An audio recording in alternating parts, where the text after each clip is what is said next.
I will look into it myself to see that what the truth is as far as that is concerned. Mr McCann. Thank you very much, Mr Deputy Speaker. And can I say, first of all, that the debate today is titled Public Confidence in the Media and the Police. And whatever the shortcomings in the title, I think that everyone who is in the chamber today can agree that both have been shaken to the core by recent events. The evidence offered by senior police officers yesterday and senior Met officials could be assessed either as a demonstration of unprofessional and naive behaviour or a willful neglect of the integrity that we normally associate with those who have been given the privilege of holding high public office. Whichever conclusion you draw, it ain't good. In particular, I would draw the attention to the evidence of Dick Fiducio, because that was unintelligible to me, and more worrying when you consider that he is the man responsible for the Met's message. And whilst John Yates may have carried out distinguished work during his career, of that there is no doubt, I fear that he will be remembered for a Mr Magoo-style botched and bungled phone-hacking investigation. And, Mr Speaker, like many others, I watched on with great interest at the theatre of the DCMS Select Committee hearing yesterday. At times, Rupert Murdoch cut a figure of an amalgam of all the caricatures that we have seen of him over the years. But it was the young pretender, James Murdoch, who revealed the most by half-answered questions. And at times, Mr James Murdoch looked on in terror at Mr Rupert Murdoch about what he was going to actually say next. But it was his revelation about the legal costs being paid of Mr Glenn Mulcair which brings Rebecca Brooks' prophetic words into sharp focus. We'll remember that Rebecca Brooks said to News of the World staff, "In a year's time, every single one of you in this room might come up and say, 'OK, well, I see what you saw now.'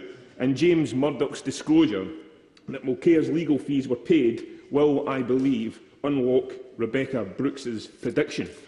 We must wait and see, Mr Deputy Speaker, if that is the case, but you don't pay for a criminal's legal defence if you have nothing to hide." Mr Deputy Speaker, my main purpose in contributing to today's debate is to call upon the Government to extend its investigations to every part of the media, and not the printed media.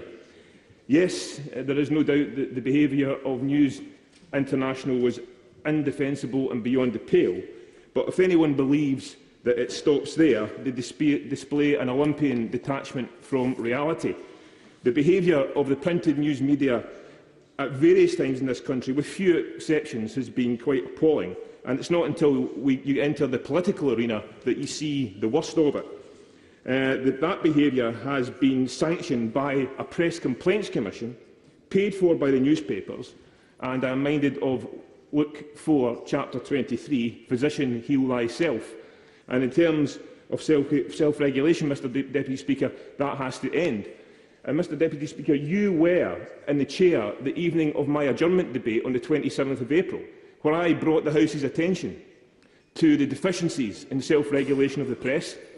And like Alice Cooper, Mr Deputy Speaker, I considered myself to be ahead of my time, because just shortly thereafter, the whole issue of press self-regulation became a headline issue. But it's my view, the view of the regulation of the media must be extended to include the broadcast and electronic media as well.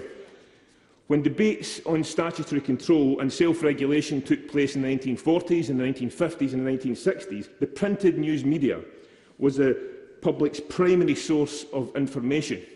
However, now it's Sky News, it's BBC News 24 and it's the electronic media. And the behaviour of these mediums must also be investigated, and the public must be afforded the opportunity to contribute. As for me, I will be more than happy to contribute evidence on the behaviour of BBC Scotland, an organisation I believe has broken its editorial code at our expense, and it's currently under investigation about a complaint, or 3 complaints, that I have made separately to Ofcom. Mr Speaker, debates about regulation have raged on for decades. Royal commissions have came and gone, general councils have been set up and then failed. Self-regulation, as I pointed out on the 27th of April, Mr Speaker, has also failed, and I'm delighted to see that all the main players now agree with me. I do value freedom of the press. I do value the rule of law. And against a tide of terrible events, we have a once in many generations opportunity to set things right. And I would put it to the Prime Minister, the Secretary of State, that we should not fetter those that have been given the challenge to find solutions to these problems. The time limit is being reached.